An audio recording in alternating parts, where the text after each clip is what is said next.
Did you want to talk about your situation about hearing from Spanish, or you want to save that for later? Yeah. I don't really know. I mean, like, it's not, I just an update. I mean, did you reach out? No. No. This is what bothers me, though. I'm convinced, and I'm not saying drugs or anything like that. I'm convinced Spanish got things going on. And Joe, you would know better than me. Yeah, I haven't seen him in a couple weeks, but yeah, probably. That he's stuck in something. I don't know what that is. I don't know whether it be drugs, alcohol, depression, maybe he owes somebody money. I'm making all of these things up. I don't know any of this to be true. But what I'm saying is it feels to me like he's in a bad spot because he wasn't always like this. And now he's just talking in circles. And he reached out to me last night through text at 10:16 on a Sunday night. Like, and I'm like, and he's like, and he was cool. He was like, I just want to have a conversation with you and discuss everything. And I said, why? At this point, it's too late to talk about anything. Now it's just going to make me angrier and get you, fired up. Let's just let it go. And he was like, well, I have some things that I want to explain and blah, blah, blah. And I go, okay, you can text me whenever you want. And then he texted me and went right back to denying everything, and everything is everybody else's fault. And I was like, yeah, it's over. And again, just the fact that he texted you that late on a Sunday, on a school night, on a work day, like he knows what you're doing. Probably would be normally asleep if it wasn't for the football game. Right. And, I hadn't seen my daughter all weekend because she was in Miami, so I was hanging out with her watching the game. She happened to be up with me, so. And hasn't texted or anything since that Tuesday, so it's been about almost 3 weeks. Yeah. And that's when the day he chose to call me. That's the day and time. Yeah. Well, I brought that up to him, and he said that he had called me once before, and I didn't answer. And then he spoke to John, and John said, hey, while things are happening, let's just be cool and not do it. So, he's got excuses and answers for everything, and I'm not going to be the one. It doesn't make any sense for me. If Joe comes in and gives me a hard time about something, it's worth me fighting with him and saying, Joe, this isn't happening. This isn't the way it goes.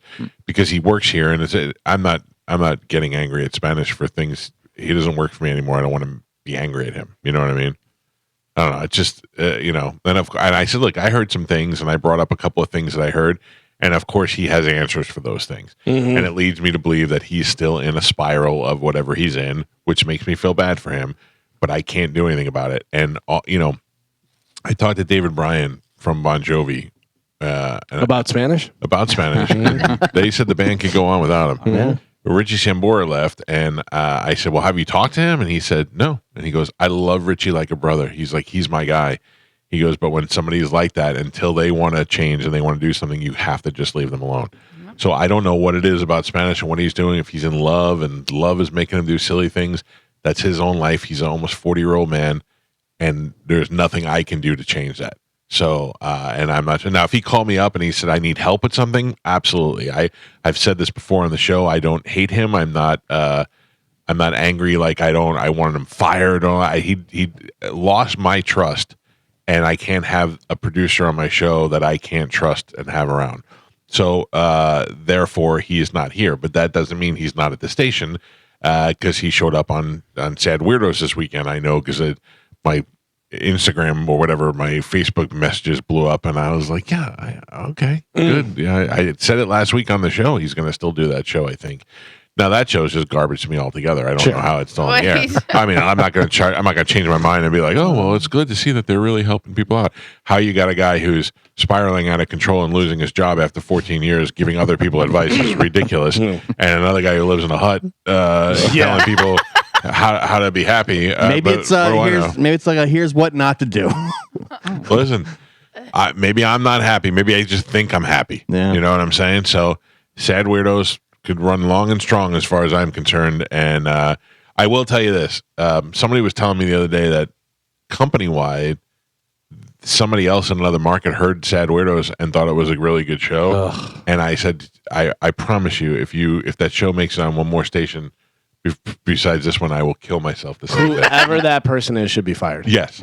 Yeah, that person doesn't work here. Yeah. I can't wait to play this tape a year from now when they're on like 30 syndicated all over the country. Podcast. Dr. Phil. Look at me. It doesn't matter. I'll be dead. I'll be dead.